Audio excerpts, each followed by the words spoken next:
Hey guys, and welcome back to another installment of Combat Broadsword. We've been through a lot of stuff, and we're going to keep right on moving.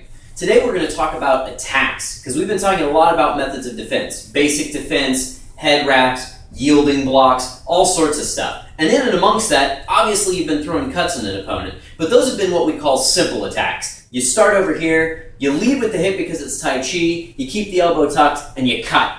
One straight simple cut, simple attack. Today we're going to work on what's called complex or compound attacks. We're going to talk about how to capture and remove your opponent's blade from a line of defense in order to attack into a covered line. We're also going to talk about how to do deceptive attacks where you pass through multiple lines. Now when I say line, what I'm talking about is these areas of defense. 1, 2, 3, 4. These are going to be our different lines. So a simple attack is going to be simply me cutting straight into an opponent into a single line.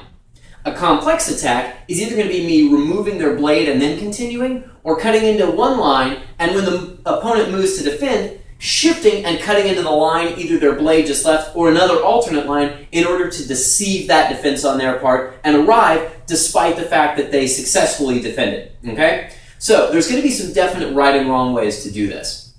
I'm going to start with this gliding attack, where we're going to seize the opponent's blade. Now, if you're familiar with Western fencing, this is a lot like a bead attack, but there are some very crucial differences, because the swords used in Western fencing are much lighter, both historically and in modern Western strip fencing, and so you can get away with a little bit more of stopping motion and changing direction. But as we've said over and over and over with broadsword and with taichi, we don't really want to change directions. We want a continuity of motion, and so we're going to really focus on that with this displacement of our opponent's blade. And the way we're going to do that is, instead of coming in and knocking our opponent's blade out of the way and then coming back in, what we're going to do is we're going to create a single circular attack where I'm essentially going to cut into my opponent's blade and glide a circle down it and then into my opponent, okay? So I'm going to knock it out of the way and then cut to the inside, or from the other side, knock it out of the way and cut to the inside. So this nice, smooth, rounded motion. Now, as with everything, the motion's got to come from the hips. I don't want to try to do this with my arm. It's too heavy, it's too cumbersome, especially once I start changing direction at all with this blade.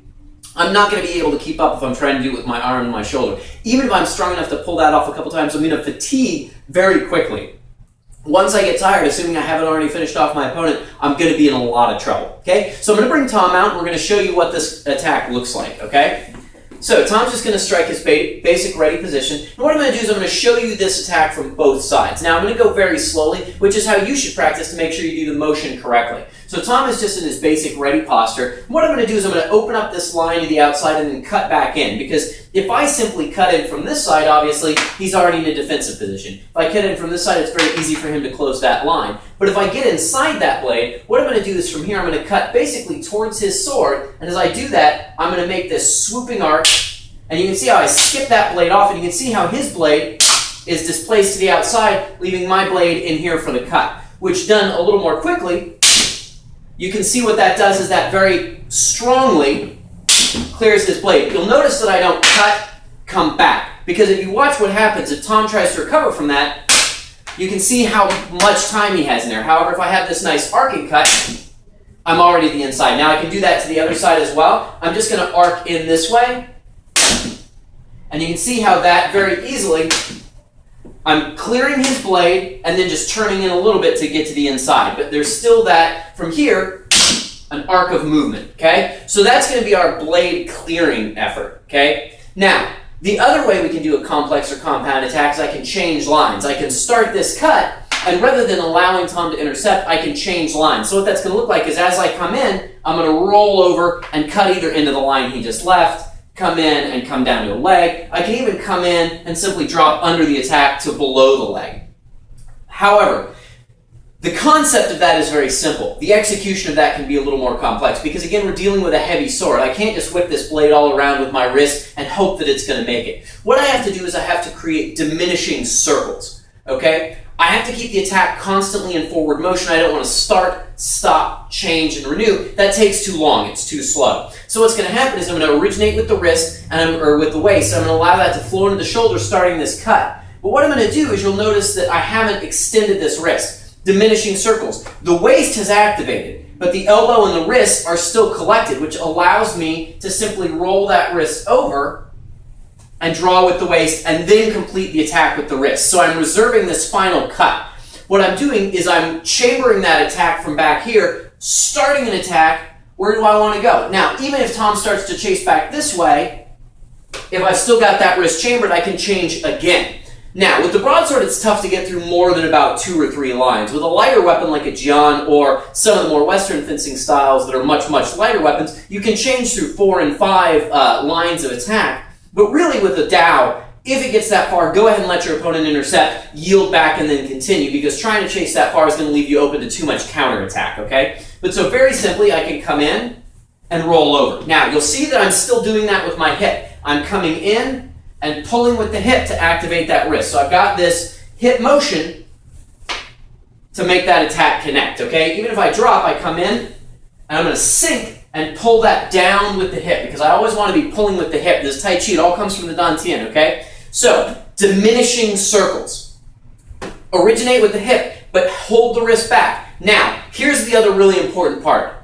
You have to sell the attack. If I decide, okay, I'm going to attack over here, but I'm really going to attack down here, then what I'm going to do is I'm going to go, ah, and he's going to see right through that, because this doesn't look like an attack. This looks like me going, I want you to go over there, but I'm really going down here, and I'm just going to get blocked. I have to sell that attack, and the way to do that is to actually attack that line. Okay? Your mind should be on every attack being successful. Don't think about this like a long-term plan where, okay, I'm going to start here and then go here and then in here. Respond. Tai Chi is about sensitivity. It's about awareness of your opponent. So what I'm going to do is I'm going to attack this line with the intention of hitting it. I'm going to hit him right there. But when I see that blade coming across, my yielding energy, even before our blades connect, I'm going to say, soften, yield. Okay, if he starts to come back, soften, yield. And I'm simply going to be responsive to what he does.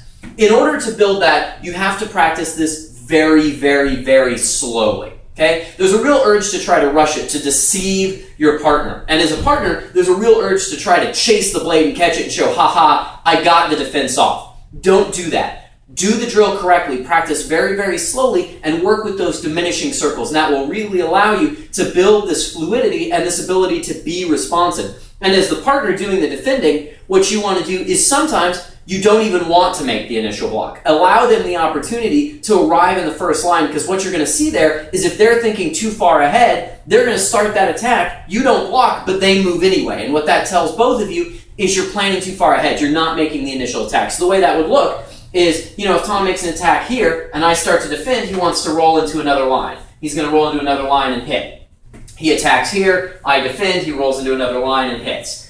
He attacks here, but I don't do anything, so he just arrives, because Tom's mind is on this initial attack. He's responsive rather than planning ahead, okay? So don't make a plan, respond fluidity with the moment, okay? So those are complex or compound attacks. We've got a nice crescent-shaped seizing of the blade. We've got a nice complex attack through multiple lines. Practice both those. We'll have some more advanced techniques coming up for you guys, counterattacking and the like. We'll see you guys next time. Make sure that you give us a like and subscribe to our channel so you don't miss anything. Have a great day.